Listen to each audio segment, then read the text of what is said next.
Le reste de l'Afrique était vide. Ça, c'est tellement absurde et ça me perd même le temps. Hein, je ne sais pas à vous que je parle parce que c'est plusieurs fois les gens répètent la même chose. L'Égypte a été fondée par des Noirs qui sont sortis du sud et du centre de l'Afrique. Voilà ce qu'on dit. Et que donc, quand l'Égypte a été attaquée, l'Égypte va perdre pendant 500 ans, les Noirs même qui étaient vont être même des sauvages avant même de migrer. Mais ils ont fait des migrations successives. Donc, ce que nous disons, et d'ailleurs, ça nous éloigne un peu du sujet, ce que nous disons, c'est quoi ça? Ce que nous disons, c'est que l'Égypte est le point de départ pour des personnes qui ont une notion de ce que c'est que la civilisation à son point culminant. Parce qu'avant l'Égypte, il y avait des civilisations. Il y avait encore, on a trouvé comme on appelle, des vestiges dans le Sahara, au néolithique. C'est-à-dire moins 8000 ans, moins 7000 ans, on a trouvé Diop a fait la datation. Il y avait des vestiges d'agriculture. On a trouvé des vestiges au Soudan, en Nubie. Je suis même en train de lire un ouvrage que je vous ai présenté là, où le gars, il explique même qu'il y avait la guerre entre la Nubie et l'Égypte à un moment donné, mais c'est la même race. On a trouvé des vestiges qu'on trouve en Égypte au temps des pharaons là. On retrouve les mêmes vestiges partout en Afrique. Allez lire Prolégomène à l'étude de la religion égyptienne d'Émile Amérino, il mentionne ça. Les coiffures, la manière de s'habiller, même les cases que vous voyez actuellement en Égypte. Il y a quelqu'un qui a posé la question de savoir, mais ils ont fait les pyramides et tout ça. Mais quand tu vas en Afrique de l'Ouest, tu trouves des huttes, des cases. Monsieur, les cases là existaient en Égypte. Et c'est ce qu'Amélino dit, que autant on trouve les petites constructions sous forme d'huttes dans les villages environnants de l'Égypte pharaonique, les mêmes choses se retrouvent dans bien de villages en Afrique centrale et occidentale. C'est pas moi qui le dis. D'accord? Donc, quand les gens veulent bavarder, c'est les gens qui n'ont pas lu. Et là, je vais faire un peu de coup de gueule parce que souvent, quand je parle trop, ça m'énerve un peu. Si vous voulez discuter de ces sujets-là, s'il vous plaît, assurez-vous que vous êtes suffisamment documenté. Assurez-vous que vous êtes suffisamment documenté.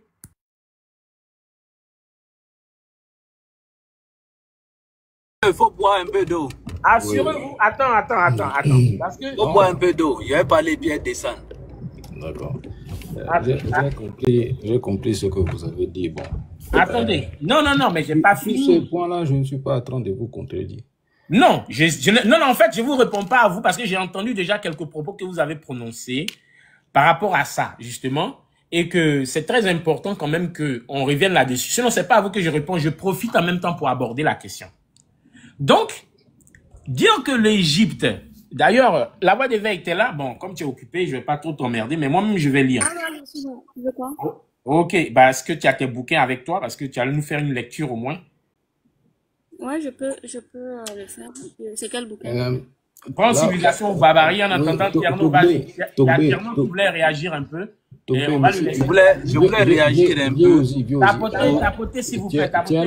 Monsieur Boucan, s'il vous plaît. Tierno, s'il vous plaît. Non, vous avez parlé, s'il vous plaît, on vous a écouté. Moi, je vous demande pardon. C'est à cause de vos propos que je suis monté. S'il vous plaît, moi, je vais descendre tout de suite. Je l'ai bien compris. Deux phrases, s'il vous plaît. Attends, non, Boucan, ne vous pressez pas.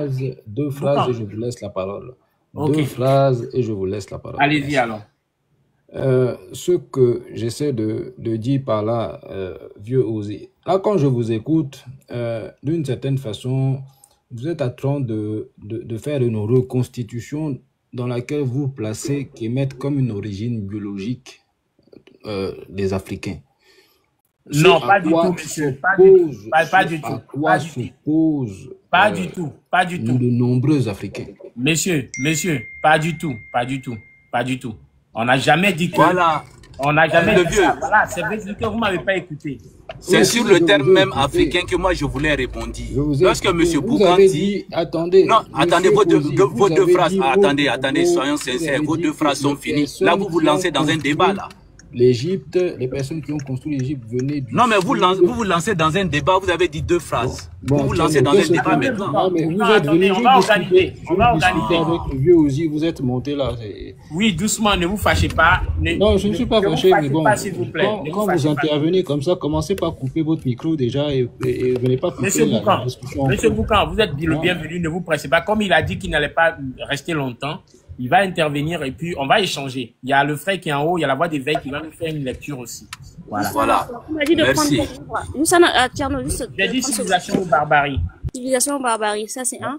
De deux, Tcherno est modérateur ici et membre du kémitocentrisme. Donc quand vous parlez, les membres du kémitocentrisme doivent vous répondre.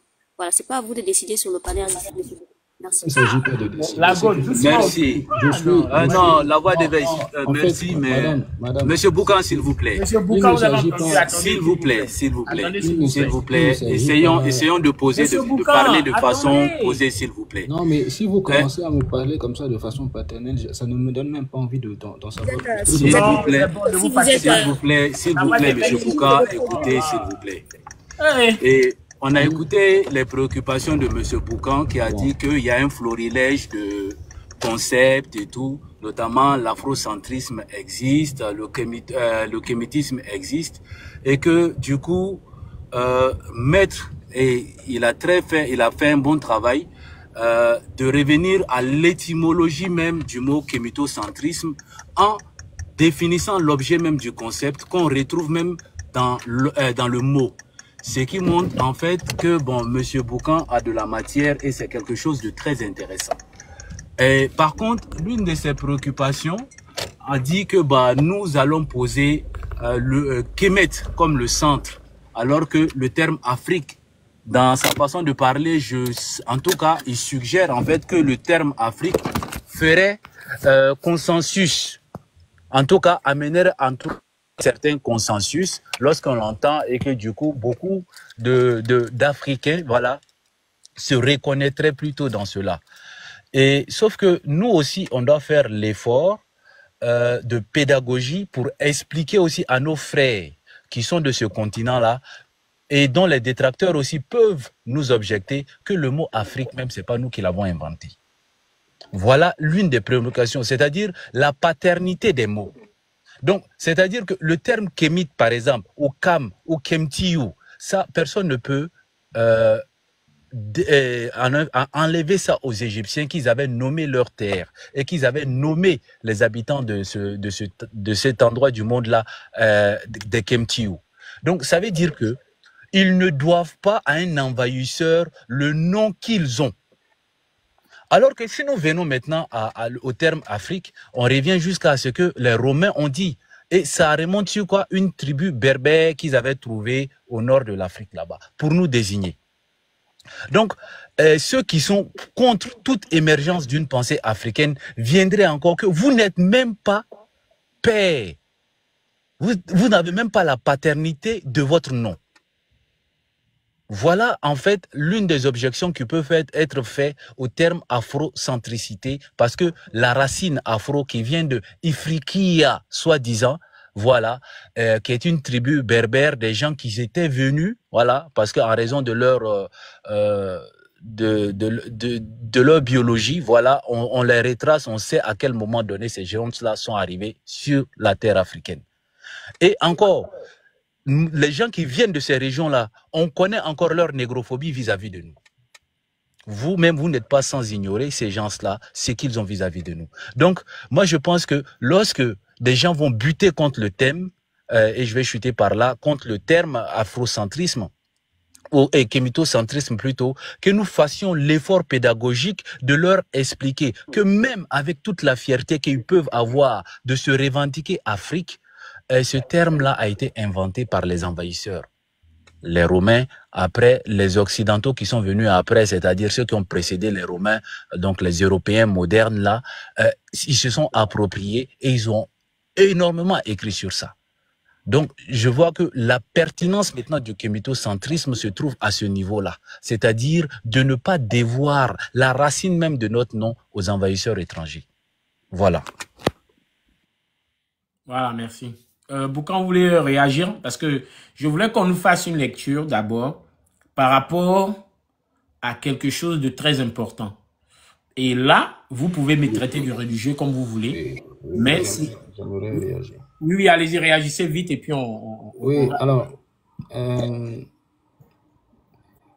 le kémitisme, l'afrocentrisme et le panafricanisme sont des concepts d'origine interdépendants qui ont pour objectif de revaloriser l'Afrique et sa diaspora, même si ils opèrent déjà à des niveaux différents et avec des objectifs distincts.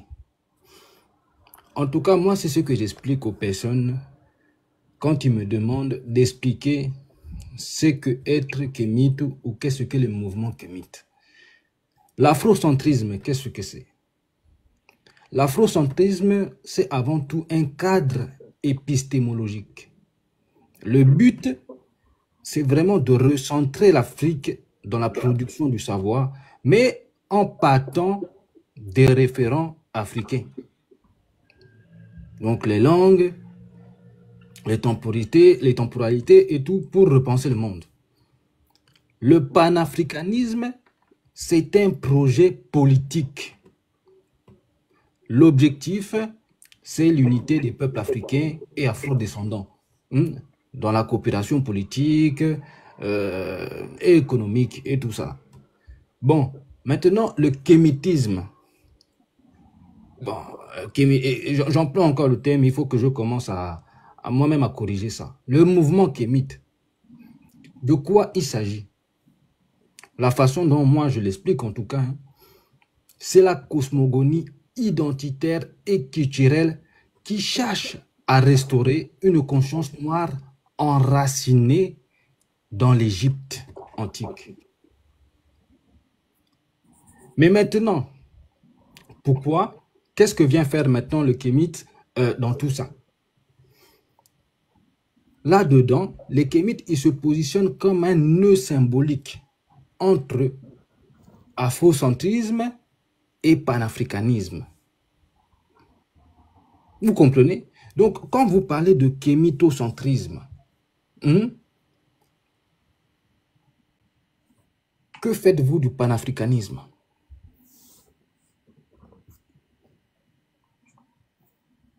C'est la question que je me pose. Ok. Merci. Je vous laisse oui, merci beaucoup. J'aime beaucoup vos interventions. Je veux juste qu'on s'écoute, quoi. Il ne faut pas se fâcher aussi. Ok. Alors, la voix d'éveil prend la page de civilisation ou barbarie, parce que nous, ici, on dispense les choses comme ça. Prends la page civilisation ou barbarie, page 12. Commence au deuxième paragraphe. C'est ça? Ouais, page 12, deuxième paragraphe. Commence à partir de là. On va voir un peu de quoi il s'agit.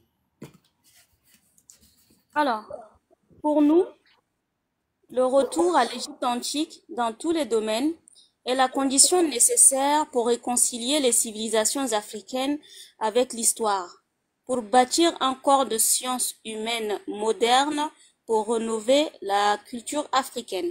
Reprends cette phrase, reprends-la d'abord. Avant de continuer. C'est pas pour ça que je t'ai dit de lire. Quand tu vas arriver au point que je veux que tu lises là, tu vas faire truc. Vas-y. D'accord. Pour nous, le retour à l'Égypte dans tous les domaines est la condition nécessaire pour réconcilier les civilisations africaines avec l'histoire, pour pouvoir bâtir un corps de sciences humaines modernes, pour rénover la culture africaine. Voilà, continue. Loin d'être une délectation sur le passé, un regard vers l'Égypte antique est la meilleure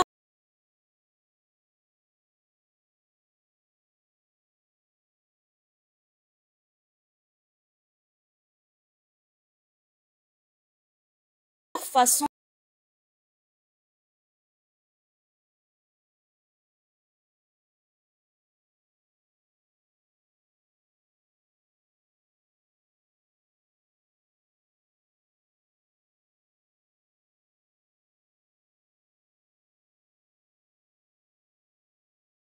Reprends. Écoutez bien. Hein. Écoutez très bien. C'est quand le vieux parle, On pense que c'est pas moi qui parle. Moi, je suis juste considérez-moi comme une radio, une machine à parler. Mais écoutez ce qui est dit là, c'est pas moi qui parle. Reprends la phrase, la dernière phrase là. L'Égypte jouera dans la culture africaine repensée et rénovée le même rôle que les antiquités gréco-latines dans la culture occidentale. Très bien, arrête-toi là. Vous avez compris. Vous avez compris. Vous avez compris. Ici, il ne s'agit pas de dire que, bon, au moment où l'Égypte pharaonique régnait et qui dominait le monde, les zones du Ghana, du Gabon, tout ça là était vide. C'est pas ça notre objectif. Hein. C'est pas ça notre objectif. Mais ça encore, on peut le démontrer. L'objectif ici, c'est de dire que ceux qui ont régné là-bas, là, ce sont nos frères. Ce sont des frères des Gabonais, des Burkinabés, des Peuls, des Maliens. Ils étaient en contact quand ils ont fait ça. Donc, c'est pas que c'est eux qui l'ont fait, parce que tout le monde ne peut pas faire la même chose. En Égypte aussi, tout le monde peut. D'ailleurs, même en Europe, est-ce que c'est tout le monde qui ont été des rois? Est-ce que c'est tout le monde qui est Jean-Paul Sartre en France? René Descartes, Michel Onfray. Hein? Est-ce que c'est tout le monde qui est Elon Musk aux États-Unis? Donc, tout à fait normal. Même en Égypte, les Noirs même qui ont habité l'Égypte antique étaient aussi des populations lambda comme tout le monde.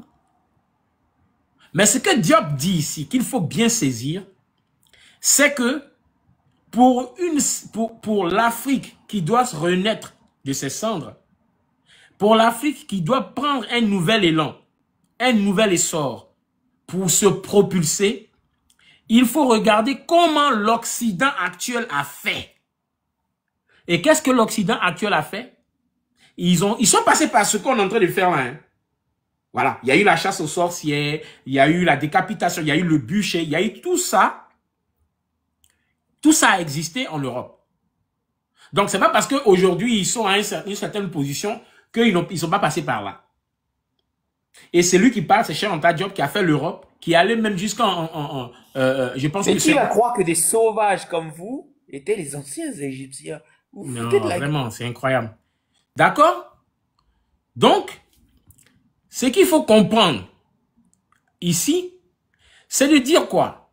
Est-ce que on a une envie, hein, d'accord?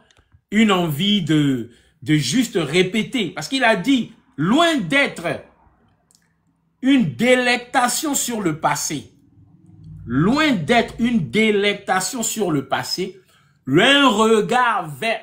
Quand il dit un regard, est-ce que ça veut dire qu'il faut regarder l'Égypte actuellement comme ça? C'est des expressions qui sont symboliques. Et c'est pourquoi je dis aux gens, lisez entre les lignes. On me dit à moi, je ne sais pas lire. Moi, vous pouvez dire un vieillard comme moi, qui a passé son temps à lire, qui ne sait pas lire. Un regard vers l'Égypte antique est la meilleure, il n'a pas dit la seule, la meilleure condition pour réconcilier les civilisations africaines avec elles-mêmes, avec l'histoire. Qu'est-ce qu'il y a de magique là-dedans? Et ça, c'est que je vous dis, j'ai pas encore vu ni ceux qui sont dans la kémitude, ni ceux qui sont dans l'afrocentrisme, ni ceux qui sont dans le panafricanisme nous dire ça. Diop, il a toujours dit qu'il est panafricain. Il dit se revendique panafricaniste, c'est ce qu'il a toujours dit. Mais depuis qu'on parle du mouvement kamite, le mouvement kamite, arrivé un moment, on a l'impression que, et d'ailleurs, je vais vous expliquer un peu la différence, les deux différences que j'ai trouvées entre panafricanisme et puis les pensées kamitisantes ou bien les pensées kamites. Parce qu'il y a les pensées, quand je dis les pensées kamites, il y a les kamites qui sont traditionnalistes, qui ne se reconnaissent pas à l'Égypte antique. Il y a les kamites qui sont des gens qui se reconnaissent à l'Égypte antique, qui ne se reconnaissent pas aux traditionnalistes. On sait plus. Mais je vais juste vous expliquer un peu. Donc, pour finir avec cette idée-là, c'est que l'Europe dont on parle aujourd'hui, où on se retrouve aujourd'hui pour chercher les connaissances. Quand tu as fait Harvard, on dit, ouh, tu as fait la grande université. Dans l'Antiquité, celui qui n'a pas fait... Harvard, c'est les États-Unis. Oxford, vous voulez dire Oxford. Non, j'ai dit Harvard ou quoi que ce soit. L'Occident, les États-Unis font partie des pays occidentaux, monsieur. Quand je dis Occident, tu comprends ce que je veux dire. Je ne parle pas d'Europe en tant que... Occident en tant qu'Europe. Tu veux que je te dise, ou si tu es rentré dans la discussion, va nous prendre trop de temps, mais la civilisation américaine, états-unienne et occidentale, elle n'est pas différente de la France, elle n'est pas différente de l'Angleterre, rien du tout. Ok, j'ai compris. Voilà, c'est ça que je voulais dire, merci. Europe, c'est ça qui m'a... Ok. Non, je comprends. Bon, en fait, Oxford, Harvard, peu importe. Voilà. Ce que je voulais dire, en fait, merci, vous m'avez compris, c'est l'essentiel. Donc, la même manière que, quand quelqu'un a fait Oxford, par exemple, on dit, ah, le gars, il a fait Oxford. C'est la même manière que dans l'Antiquité, je vous le dis. C'est pas moi qui le dis. C'est même pas Diop qui le dit. C'est Diogène Laërce qui dit ça. C'est les Grecs eux-mêmes qui disent que si vous n'êtes pas allé chez les Noirs là-bas pour apprendre les sciences là, vous ne connaissez rien. Et il y a des gens même qui mentaient qu'ils sont allés là-bas. Vous voyez un peu comment quand au pays, si tu veux draguer une go, ou bien tu veux te rendre important, tu es obligé de mentir. Ouais, moi je suis allé, j'ai fait les États-Unis, voilà. C'est la même manière que les Grecs là, les Européens, les ancêtres des Européens là. C'est de la même manière que les biographes mentaient pour dire qu'ils ont fait l'Égypte antique. C'est de cette civilisation qu'il s'agit.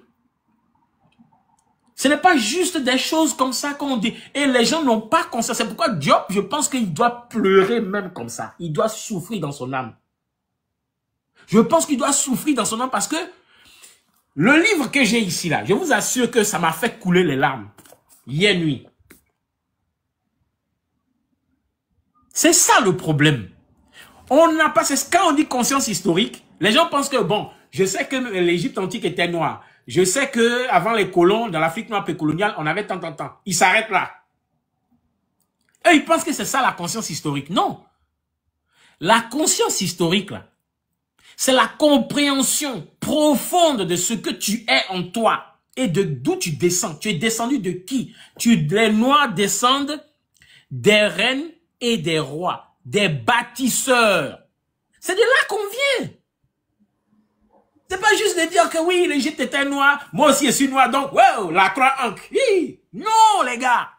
C'est pourquoi je vous dis que si vous n'avez pas saisi ces idées, vous allez toujours raisonner comme ceux qui disent, oh non, mais l'Égypte antique, là, c'était un truc, de l'invasion, c'est pas ça. Non, vous allez rester là en train de vous morfondre. Nous sommes des guerriers. Nous sommes des guerriers malgré ce qui arrive là. Il faut pas... Vous voyez comment les gens... Regardez, hein, regardez, écoutez, je vais vous présenter deux contradictions que Cheikh Anta Diop a présentes dans Nation Agriculture. Regardez, hein, écoutez bien. On dit que les plus grandes civilisations, les premières et plus grandes civilisations ne sont pas africaines. C'est en Asie, en Mésopotamie. Prenons le cas de l'actuel Irak. Ok, on a compris. Mais pourquoi vous venez maintenant pour arracher l'origine, hein, nègre de la civilisation égyptienne? Mais vous avez déjà pour vous là-bas, c'est les Asiatiques, non? Pourquoi vous venez coco un peu pour nous ici? Et puis en plus, pourquoi quand on compare les plus grandes civilisations, les plus grands papyrus, les plus grands édifices, on ne trouve pas ça en Mésopotamie, on trouve quoi là-bas de bon, comparable à ceux d'Égypte? Moi j'ai des documents ici, hein, je vous assure, j'ai fait tout pour actualiser mes connaissances. Je ne suis pas égyptologue malheureusement, parce que j'allais vraiment vous servir des pépites.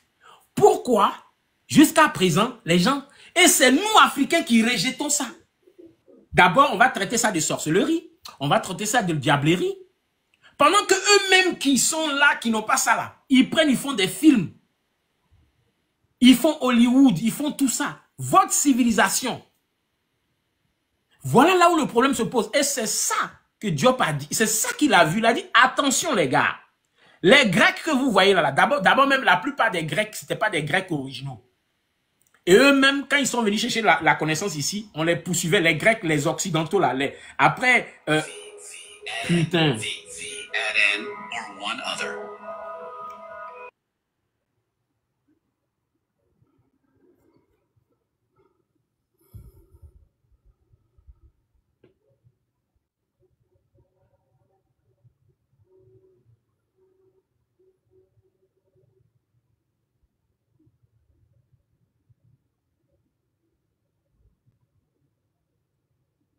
Désolé. Donc, il faut que, Africains, que vous soyez des Caraïbes, que vous soyez des Amériques, du Brésil, peu importe. Et là, je vais juste vous lire une citation. Ce n'est pas Diop qui dit, c'est pas Marcus Garvey, c'est pas le vieux Ozzy, c'est pas quelqu'un. C'est pas nous qui disons. Écoutez bien la citation que je vais vous lire. Je vais vous dire qui l'a dite, vous pouvez aller vérifier. Dans le kémitocentrisme, rien ne se cache. Voilà. Donc, donnez-moi une seconde et puis soufflez, digérez ce que j'ai dit. Oui, non, pendant que vous allez chercher votre livre, je vais rebondir. Bon, j'entends tout ce qu'il dit, hein. J'entends tout ce qu'il dit, mais dans tout ce qu'il a dit là, il y a des choses là qui m'ont encore dérangé. Il y a des choses là qui m'ont encore dérangé quand il a dit que la Grèce a été le mythe fondateur de l'Europe, tout ça, tout ça. Donc, d'une certaine façon, on reste toujours dans ce cadre comparatif, hein, bon, qui moi personnellement me dérange. Mais bon, ça c'est une parenthèse. C'est une parenthèse. Ce que j'écrivais là en commentaire, c'est quoi? C'est que d'une certaine façon, ce qu'il est en train de nous expliquer là, c'est une forme d'eurocentrisme inversé, hein. Pardon. Là où ça devient dérangeant, c'est que en cherchant à corriger une domination, hein, on risque d'en créer une nouvelle. Hein. Attendez, pardon, je remets mon téléphone sous son truc là. Voilà. Donc, on risque de créer une nouvelle en enfermant justement l'Afrique dans un seul foyer originel qui serait l'Égypte. Hein. Là où normalement on était censé rester sur quelque chose de symbolique, hein, j'ai l'impression qu'à travers le kémitocentrisme, on part dans quelque chose qui dépasse le cadre symbolique. Hein. Donc, c'est pour ça que moi je vois ça un peu comme une radicalisation, hein, de l'afrocentrisme. Hein. Là où l'afrocentrisme vise à replacer l'Afrique tout entière, comme je le disais tout à l'heure, hein, comme foyer pour penser le monde, hein, pour les Kémètes, lui, le kémicentrisme, il dit non, il faut qu'on prenne l'Égypte comme noyau. Bon. Le problème à travers ça, c'est quoi? C'est que, bon, on a conscience de la puissance symbolique de Kemet. On sait tous que Kemet a été une civilisation prestigieuse, mondialement reconnue, et que c'est aujourd'hui un atout stratégique dans le discours afrocentré. Parce que elle nous offre une légitimité immédiate d'une certaine façon. Mais le fait de dire que, de prendre Kemet, hein, pour dire que on a eu notre Grèce à nous, notre Rome à nous, c'est d'une certaine façon effacer aussi. Enfin, c'est comme ça qu'aussi pourrait le percevoir, hein, la pluralité qui constitue le continent. Bon, avant pardon, Bouka, tu t'appelles Bouka, tu fais du Bouka là, je t'assure que franchement, tu parles de radicalité, je sais pas pourquoi, tu parles de la pluralité, alors que nous sommes à la recherche de la vérité. Hein, le plus Bouka, 30 secondes. Le plus important, c'est la vérité. Et, hein, si le vieux Osiris s'appuie sur des faits, c'est un philosophe, hein, il a train de promouvoir une certaine vérité, il faut le dire en quoi ce qu'il dit n'est pas vrai. Tu peux pas venir parler de radicalité ou de pluralité alors que nous sommes à la recherche de la vérité. Même si la vérité est dure à accepter, elle est radicale, une vérité doit être dite. Hein? Je vois pas en quoi une vérité peut être radicale. Donc, quelque part, je vois que ton attitude est un peu négative. Tu es en train de noyer le poisson, là. Tu es en train de noyer le poisson, tu es en train de faire diversion. Parce que nous, on est là. On est là pour essayer de comprendre ce que le vieux Osiris nous apporte comme offre. Monsieur, bonsoir. Oui. Oui, On non, commence par là. oui, j'ai dit On ça commence tout à par là. l'heure. On commence par Bouka, là. j'étais là Vous ne avant m'avez toi. pas dit... J'étais là avant toi. On me dit bonsoir, j'étais là avant toi. Moi, quand J'étais je là suis avant toi. monté Attends, sur Boucan, le Boucan, panel, j'ai doucement, dit doucement, bonsoir s'il à te tout le plaît. monde. Oui, oui, non, oui, j'étais là avant toi. J'ai pris la Donc, parole si parce vous ne que comprenez tu pas n'es ce que je dis, Boucan, tu n'es pas en train laissez-moi d'apporter en plus. discuter avec des personnes qui comprennent ce que je dis. attends, s'il te plaît, N'intervenez Boucan. pas pour venir Boucan. exposer votre bêtise ici. Boucan, s'il vous plaît. C'est toi qui dis des bêtises, Boucan. Laissez-le finir, s'il vous plaît. Ne vous disputez pas, s'il vous plaît. On est là pour discuter. Moi, j'ai pas de problème. Merci beaucoup, la remontada. Hein. Moi, je pense que les gens, comme je l'ai dit tout à l'heure, c'est ce qui fait que... On est dans le même sens. On Boucan, discute. attendez, s'il vous plaît. Attendez, s'il vous plaît. Il faut comprendre. S'il vous plaît. Il commence par insulter, oh, tu fais du boucan, tu fais du boucan. C'est quoi votre problème? S'il vous plaît, doucement. On est dans un échange. Jusque-là, il n'y a pas de dispute. Il faut qu'on s'écoute. Il faut qu'on se comprenne. Il n'y a pas de dispute. Il n'y a pas d'injure. Même s'il a dit une chose, il faut comprendre. Moi, je ne vais pas vous juger. Je veux juste avoir une idée de quelles sont vos sources, à partir de quoi vous dites ce que vous dites. Si c'est des jugements subjectifs, il n'y a pas de problème, on prend. D'ailleurs, même Marcus Garvey a parlé des radicalités. Donc, moi, j'ai pas peur d'être radical. La radicalité n'est pas un mal en soi. On peut être quelqu'un de radicalement honnête. Est-ce que quand quelqu'un est radicalement honnête, c'est mauvais? Oui, ça peut poser problème aux autres, à lui-même peut-être, mais c'est quand même une vertu. Donc, la radicalité... Attendez, s'il vous plaît, attendez. S'il vous plaît, depuis tout à l'heure, vous interrompez. Vous avez dit qu'on vous laisse parler. On est en train d'échanger. Il faut qu'on écoute les autres aussi. Il faut les écouter. Moi, je vous ai dit, quand on a commencé à parler, vous êtes venu, vous avez fait l'approche sur le kémitocentrisme. Les définitions que vous avez données, vous n'avez pas donné des sources. Vous n'avez pas donné d'éléments. Nous, on vous propose. Il y a le frère, par exemple, qui nous a suggéré qu'on trouve quelqu'un de fiable pour qu'il puisse soutenir notre site Internet. Ça, c'est une suggestion. Est-ce que vous avez pris connaissance du kémitocentrisme? Non. La plupart de ceux qui... Monsieur, s'il vous plaît. Monsieur, laissez-moi finir. Je vous arrête là, parce que là, vous êtes en train de partir dans quelque chose. Vous me faites un procès d'intention. Non, mais c'est ce que vous avez dit que je juge. Totalement fallacieux. Je vous arrête là, je suis désolé. Attendez, monsieur. La chose que je vous ai demandé laissez-moi quand je suis finir. monté, je vous ai demandé... Laissez-moi finir, s'il vous plaît. J'ai découvert ce thème-là sur votre panel. J'étais en train de parcourir... Justement, voilà pourquoi... En même temps que vous lisiez. Mais maintenant, j'ai un cerveau qui fonctionne. Je n'ai pas besoin de vous soucier quoi que ce soit. C'est-à-dire que je vous lis, je comprends ce que vous écrivez. Vous comprenez? Je comprends ce que vous écrivez, j'analyse et je vous propose mes conclusions. Bon, je vais vous donner à partir de ces conclusions-là, maintenant, si vous avez des choses à dire par rapport à ça, je vous écoute. Mais commencez pas à me dire, oh, soucier. Il y a quoi à soucier quand je vous dis que l'afrocentrisme, c'est le fait de replacer l'Afrique entière comme foyer d'où penser le monde? Il y a besoin de soucier ça? Quand je vous dis ça, est-ce qu'il y a besoin de soucier ça? Quand on dit que kémisocentrisme, c'est de faire de Kemet spécifiquement ce noyau-là depuis lequel on va penser le monde. Il y a quoi? Il y a besoin de soucier quoi? Vous décomposez le mot, vous comprenez ce que ça veut dire. Vous commencez à vous énerver ici, vous commencez à m'insulter. Dire que, oh non, ce que tu dis depuis tout à l'heure, c'est pas soucier.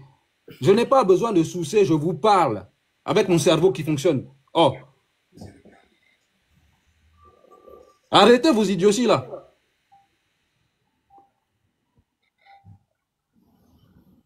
Vous traitez les gens d'idiots. C'est là que vous traitez les gens d'idiots. Vous avez un comportement, vous faites des idioties, la remontada. Non, depuis tout à l'heure, vous êtes monté avec des émotions ici, je vais te renvoyer rien dire. à ce que tu es. En fait, tu fais de l'universalisme en pensant que c'est... Oh là là, va là-bas. Viens aussi. Oui. Ce que tu es en train de faire, tu es en train de faire la promotion de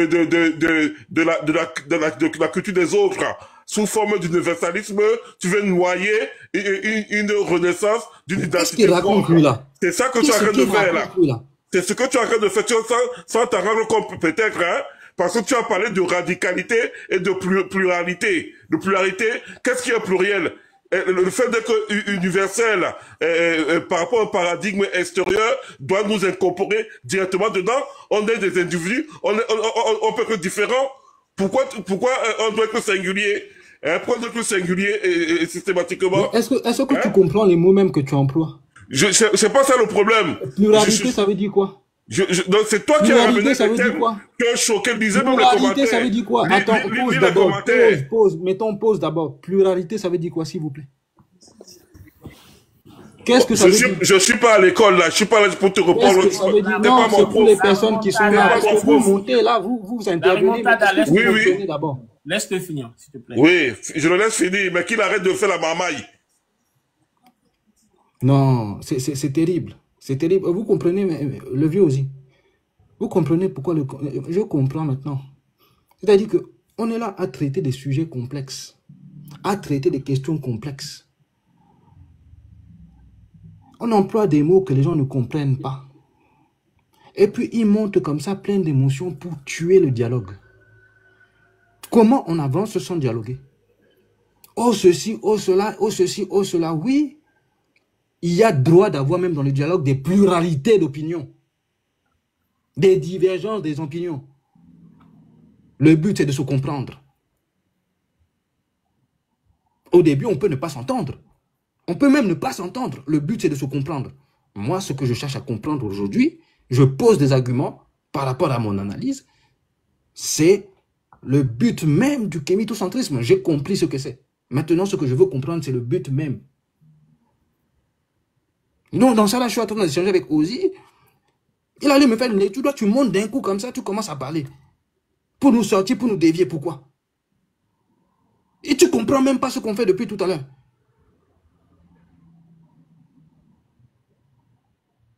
Et ce que tu n'as pas compris, Boucan, c'est tu n'as pas compris. Nous sommes dans un combat. Nous sommes dans un combat. Nous sommes dans un combat. Tu n'as pas à venir apporter la dichotomie. Qui t'a dit que je n'étais pas dans ton camp? Ben, alors, comment tu peux maintenant critiquer est-ce que être dans le même camp, ça veut dire éteindre si ton cerveau? Combat, comment tu peux dire que pourquoi tu peux me renvoyer? Est-ce que être dans le même camp, ça veut dire éteindre son cerveau? Écoute-moi. Est-ce que ça veut dire t'interdire de réfléchir? Est-ce que tu dis que tu es dans le combat? Est-ce que tu as compris? Est-ce que ça veut dire oui et amen à tout?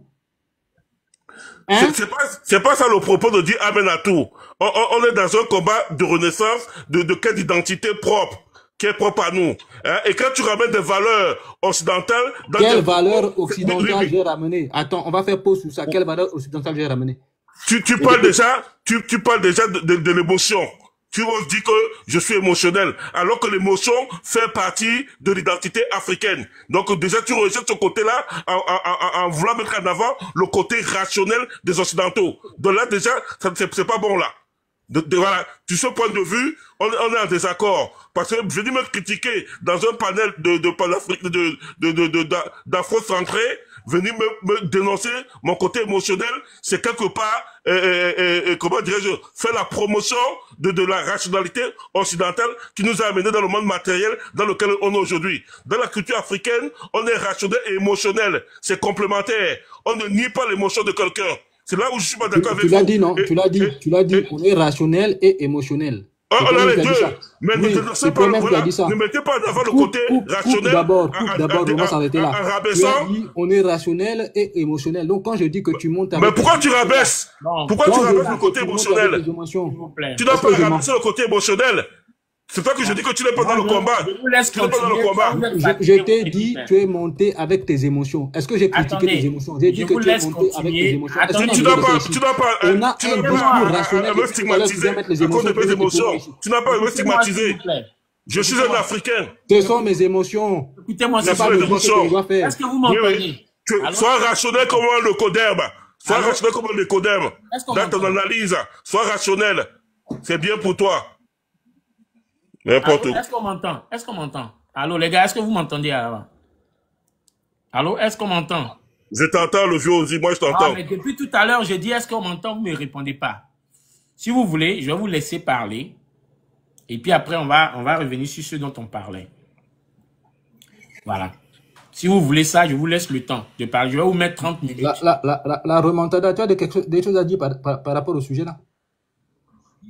Moi, je suis là pour écouter les enseignements et j'ai parlé tout à l'heure avant toi. J'ai bien dit que quand on écoute le vieux Ozzy, c'est pour apprendre. C'est pour apprendre. On est là pour apprendre. Moi, je suis là pour apprendre. Donc, lorsque j'apprends, effectivement, il faut s'appuyer sur des sources sérieuses, sur la vérité. Je cherche la vérité. Et toi, tu viens tu viens, tu commences déjà à parler de radicalité, alors que nous sommes dans la recherche de la vérité. Et c'est maladroit de ta part. C'est maladroit de ta part. Regarde, on t'a posé une question, regarde, tu as fait fuir aussi. C'est-à-dire que... Il va revenir, t'inquiète pas. Toi, tu as dit tu es là pour apprendre, n'est-ce pas? Tu es là pour apprendre.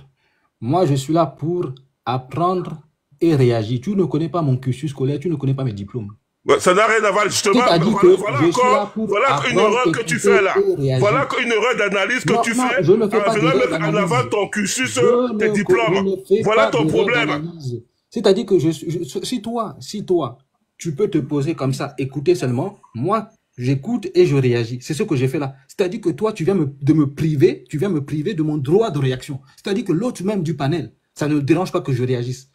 Lui et moi, on était dans un échange, dans une discussion. Il m'a apporté des choses par rapport à ce que je lui disais. Toi, tu viens interrompre ça pour t'exprimer, pour imposer ton point de vue que, oh non, toi, ce que tu fais là, mais lui-même, l'autre, s'il jugeait que ce que je faisais, ma posture était mauvaise, il m'aurait déjà dégagé. Il y a quelqu'un là qui est monté là, il a commencé à parler. Il a dégagé.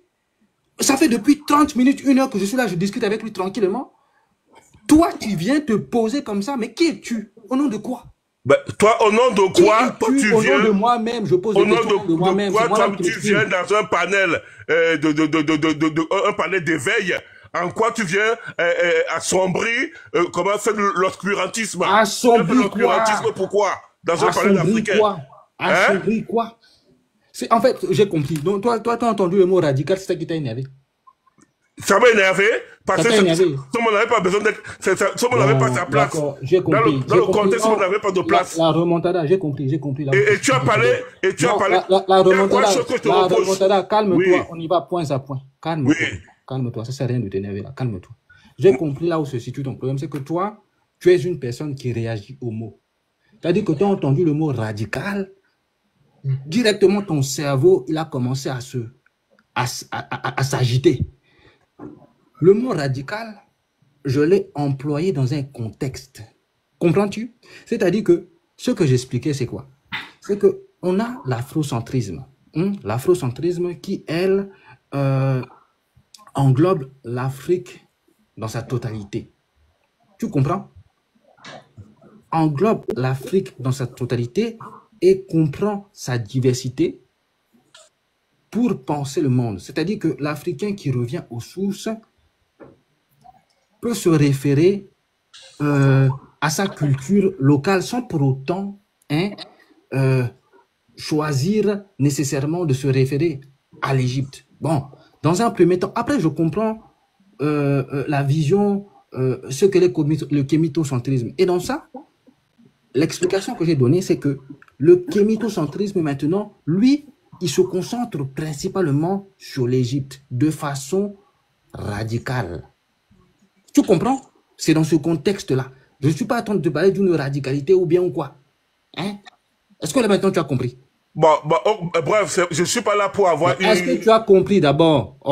Oui, je dis oui. Je ne veux pas rentrer dans les débats inutiles. Le sujet est clos ou pas? Attends, le sujet n'est pas clos. Parce que, attends, écoute-moi aussi, s'il te plaît. Pourquoi j'ai trouvé que tu allais un peu à contresens entre guillemets, de la ligne éditoriale du panel. Tu allais à contresens. Déjà, tu as parlé du fait que tu étais un peu dubitatif du fait que la Grèce n'a pas été... D'abord, est-ce que j'ai le droit d'abord? Est-ce que j'ai le droit d'abord? La remontada, est-ce que d'abord j'ai le droit d'être dubitatif? Oui, tu as le droit, mais laisse-moi aller jusqu'au bout, tu as le droit. Mais je dis que, en fait, tu as mis en doute, en doute le fait que la Grèce n'aurait pas été le berceau civilisationnel de l'Occident. Tu as parlé. Je n'ai pas mis ça en doute. Tu m'as entendu mettre ça en doute où? Non, oui, si, bon, ok. Dès que je t'ai mal compris. Mais ce n'est même pas, mais si je mets ça en doute. Et en parallèle, tu trouvais que le fait que nous, en tant que Kémite, on veut mettre Kémet au centre de notre renaissance, ça avait l'air de te gêner. C'est ça que le vieux aussi, t'as bien dit tout à l'heure que dans l'Égypte antique, que c'était pas tous les Égyptiens qui avaient participé à cet essor culturel. Il a donné l'exemple d'un Burkinabé qui part en Chine et en allant en Chine créer une nouvelle civilisation. C'est pas pour autant que les Burkinabés n'étaient pas restés au Burkinabé. C'est pour dire que c'est pas tous les Burkinabés qui ont participé à cette nouvelle, entre guillemets, civilisation qui se serait déroulée en Chine. C'est toi qui t'as répondu dans ce sens-là. Parce que toi, tu es parti du principe que oui, déjà, tous les Égyptiens n'étaient pas des Noirs ou bien, c'était pas tous des Noirs et tout, c'était pas tous les Africains. Et il t'a répondu sur ça. C'est là où tu m'as gêné. C'est là où je dis que non, tu es en train de faire un discours, je dirais même de négationniste. D'accord, la remontada. Oui. La remontada.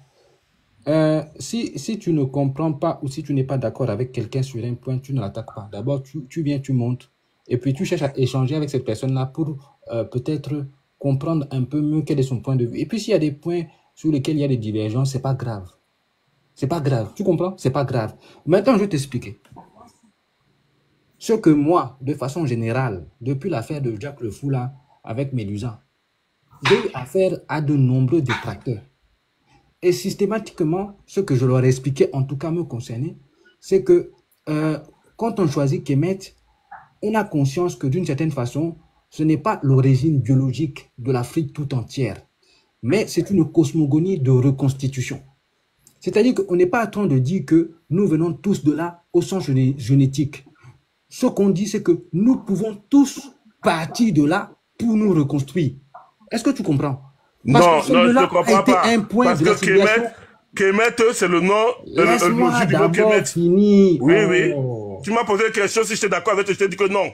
Continue alors. Je ne t'ai pas demandé si tu étais d'accord avec moi. J'étais en train de dérouler là. Donc ce que j'étais en train de te dire, c'est quoi? C'est que moi, ce que j'explique aux gens, c'est qu'on a conscience que les Africains ne viennent pas tous d'Égypte. Mais ce que le Kémite propose, c'est une grille pour sortir de l'effacement qui a été fait par le colonialisme. Tu comprends? Donc, une cosmogonie noire où l'homme n'est plus un objet de discours, mais un principe d'ordre. Tu comprends ça? C'est-à-dire que ce n'est pas une origine partagée, c'est une origine choisie. Tout ça, sur ce point-là, on se comprend, on s'entend. Mais là où il y a des points de divergence maintenant avec Ozzy, c'est que moi, dans mon discours, je reste dans le cadre symbolique. C'est-à-dire que je respecte la diversité culturelle de l'Afrique. Et ce que je comprends maintenant, ce que je comprends à ce stade-là de la conversation, en tout cas du kémitocentrisme, c'est que d'une certaine façon, le fait de centrer tout sur l'Égypte, c'est d'une certaine façon oublier, nier aussi les coutumes et autres qui constituent l'Afrique tout entière. C'est ça même qui est kémitocentrisme. C'est écrit même. Donc, attends, dis-moi, c'est quoi Kémet dans ta définition? La différence de l'afrocentrisme. C'est quoi Kémet dans ta définition? Kémet, c'est quoi? Kémet, c'est quoi? Kémet, c'est quoi? C'est la cosmogonie identitaire et culturelle africaine. Alors oui, on peut prendre comme référence l'Égypte, mais dans le sens symbolique. Comprends-tu? Symbolique. Et dedans, on intègre l'afrocentrisme et le panafricanisme. On parle de l'Afrique tout entière. On n'est pas seulement centré sur l'Égypte. Et quand on dit, Boucan, quand on dit que la Grèce est le berceau de la civilisation occidentale... Ça les regarde, ça les concerne. Tu es d'accord? Tu es d'accord ou pas? Ça les concerne là-bas. Est-ce que tu es d'accord? Puisque là-dessus, tu me demandes si je suis d'accord, je n'ai même pas réfléchi sur ça. Bah, pour un lecteur comme toi, tu es censé tout savoir, hein? Pour un lecteur comme toi. Est-ce que j'ai dit que j'avais savais tout? Tu vas parler tout à l'heure des diplômes, ton cursus et tout. Donc, moi, je suppose que tu connais tout. Ça devient problématique. Ça devient problématique parce qu'on dirait que le fait que je sache des choses te dérange. Mon frère, moi je suis humble, je suis là pour apprendre, mais je dis que dans ton argumentaire, il y a trop de contradictions à nos positions avec l'idéal que la ligne éditoriale de ce panel impose. Tu n'es pas dans la ligne éditoriale, c'est ce que je voulais te faire passer par message. S'il y avait des choses, est-ce qu'on t'a désigné comme arbitre? Non, je donne mon point de vue. On t'a désigné comme arbitre de la conduite ici? Je suis pas d'accord avec toi. Ça te dérange que je sois pas d'accord avec toi? Ça te dérange alors? Tu as le droit de ne pas être d'accord avec moi, mais tu le fais dans le respect. Mais en quoi je te manque de respect? Tu ne me pas la parole pour commencer. J'étais en train de discuter avec Ozzy. J'étais là avant que tu n'arrives. Hein? J'ai introduit le sujet avant que tu n'arrives. Tu as dit que des choses qui m'ont choqué. Tu as quitté. Tu es sorti de la pièce. Là, tu rentres comme ça, tu arrives en plein milieu d'une discussion et puis tu veux t'imposer encore. Faut descendre en même temps, s'il vous plaît. On va continuer la discussion avec Ozzy. Là, désolé, mais là, tu as dévié le truc, là. Bon, ok. En tout cas, ce que moi, je vais te faire comprendre. J'ai tout compris ce que tu voulais me dire, mon frère. Il n'y a pas de souci. Je te remercie. Merci beaucoup. Bon, ok. En attendant le vieux Ozzy, moi, j'ajoute ceci. En fait, comme je disais tout à l'heure, le vieux Ozzy a pour vocation de transmettre une conscience historique par rapport à nos valeurs ancestrales et que, en fin de compte, par moment dans les débats, dans les panels, il n'y a pas l'unanimité parce qu'il y a toujours une personne qui vient en opposition à comme si c'était un infiltré qui venait apporter de l'embrouille, de la marmaille dans la prise de conscience de certaines choses. Voilà, ça, moi, je dénoncerai toujours ça dans chaque panel. Je peux pas accepter que on soit dans un panel panafricain, kémitisme, et qu'il y ait des gens qui viennent apporter un doute par rapport à la véracité de l'enseignement. Le problème avec toi, c'est que là, c'est-à-dire que aujourd'hui même, si tu es candidat Diop, il serait monté sur ce panel. Si tu ne savais pas que tu es candidat Diop était Cheikh Anta Diop. Si tu es candidat Diop, n'était pas Cheikh Anta Diop lui-même, il serait venu dans la même posture que moi. Contredit ton Ozzy, tu aurais pu, toi, là, le traiter d'infiltré. C'est ça le problème de ton propos, là. Moi, je suis venu de façon neutre. Hein. Je suis en train de discuter avec quelqu'un. Je ne suis pas dans la contradiction. On discute. Tu m'as entendu l'insulter? Non, mais tu as eu deux... Moi, je ne t'insulte pas, mais tu as eu deux propos quand même difficilement avalables. Tu as eu deux propos... D'accord, dans ce cas, tu as le droit de ne pas être d'accord. Voilà, c'est ce que je t'ai dit. Je t'en veux pas. Tu as le droit de ne pas comprendre aussi. Il n'y a pas de souci sur ça. Tu attends la fin de la conversation. Oui, si tu lis les commentaires, certains commentaires ont eu la même perception que moi par rapport à ce que tu as dit. Je ne lis pas les commentaires. Voilà, je te dis alors que certains ont pensé voilà, ok, moi j'ai lu certains commentaires, il y a des gens qui ont été choqués par tes deux propos. Si tu as besoin de la validation des gens, si tu as besoin d'être sûr que les gens pensent comme toi pour être sûr que tu as raison, c'est ton problème. Non, la preuve, c'est pas tout le monde qui pense comme moi, mais je suis en train de dire qu'il y a des gens qui ont pensé comme moi, j'ai pas inventé ce que j'ai dit tout à l'heure te concernant. Il y a les gens qui ont ressenti la même chose. C'est ce que je suis en train de te dire. Voilà que, effectivement, nous sommes là pour apprendre la vérité. Que dans un panel dans lequel vous avez l'habitude de vous retrouver, surtout que je pense que c'est la première fois que j'interviens sur ce panel, dans lequel vous avez l'habitude de vous retrouver, voir quelqu'un comme moi monter d'un coup, proposer et opposer des arguments, ça puisse vous dérouter. Avec ça, je n'ai pas de problème avec ça. Je l'accepte. Mais ça ne me changera pas. C'est-à-dire que si j'ai des questions, je vais les poser. Là, je questionne, je pose des questions. Bon. J'apporte de la nuance. Écoute là, je vais prendre un bouquin là. J'ai un bouquin que je suis en train de lire là, que j'ai découvert récemment à travers une jeune femme sur TikTok, voilà. Et elle m'a fait découvrir un livre magnifique qui s'appelle Yurugu. L'autrice, elle s'appelle Marimba Annie. Donc, et si je sais pas si tu connais la librairie Tamari, je crois que c'est à Belleville. Hein? Et si il coûte 49 €, hein, je crois que c'est pas donné quand même, faut vraiment avoir envie de le lire. Donc il coûte 49 €. Et ce livre-là traite un peu de ce problème, c'est-à-dire nous sommes en tant qu'Africains, nous sommes rentrés dans un paradigme qui n'est pas le nôtre. Il faut déconstruire ce paradigme-là. Souvent, d'une manière inconsciente, il y a les gens qui prennent la parole et qui alimentent ce paradigme-là. Donc, que ce soit sur l'émotion dont tu m'as critiqué, que ça soit sur la vision du monde, sur plein de choses. Ce livre reprend, en fait, sur cette dame-là, je vais lire un peu, je vais lire l'introduction, hein, et je vais lire l'introduction. Je lis l'introduction. Dr Marimba Ani est une Africaine née aux États-Unis et formée en anthropologie. L'anthropologie en pratique est bien à des égards une discipline réservée aux objets de la curiosité européenne, à savoir les peuples dits primitifs et parmi eux les Africains. Ces anthropologues européens s'ordonnent souvent à une analyse de nos cultures, bien entendu sous un prisme eurocentrique, afin de se confronter eux-mêmes et les autres occidentaux dans leur conviction d'être les héritiers de la culture la plus aboutie, ce qui fait référence. Voilà, ça, je vais parler jusqu'au bout. C'est pour dire qu'en fait, nous vivons dans un système où les occidentaux nous ont donné un modèle que nous devons atteindre, alors que c'est pas nécessairement notre paradigme, et ce modèle n'est pas universel. On aurait pu évoluer différemment. Et c'est ce comportement que certains d'entre nous ont, c'est qu'ils sont même pas conscients du fait qu'ils sont en train de faire la promotion d'une culture qui s'est imposée par l'impérialisme.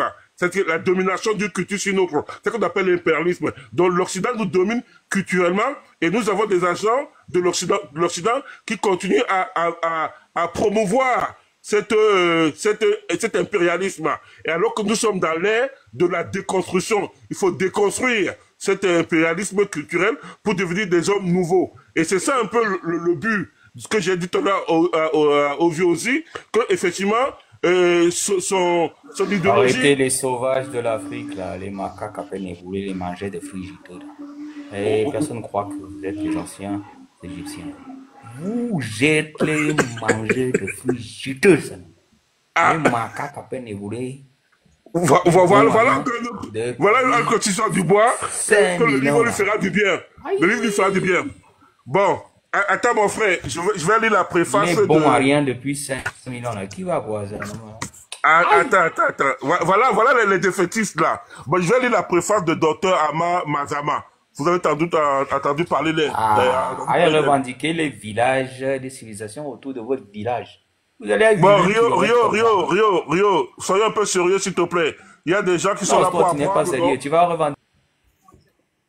Bon, je vais lire la préface du docteur Ama Mazama par rapport au livre que je suis en train de présenter. Mon ami, oui. Je peux comprendre que tu sois un passionné de lecture. Maintenant, la question que je te pose, c'est quelle conclusion tu tires des lectures que tu fais? Quelle conclusion je tire des lectures que je fais? Justement, par exemple, là, tu voulais passer d'un bouquin à un autre, tu n'as même pas fini, tu n'as même pas commencé. Non, il y a Rio, là, il y a un perturbateur.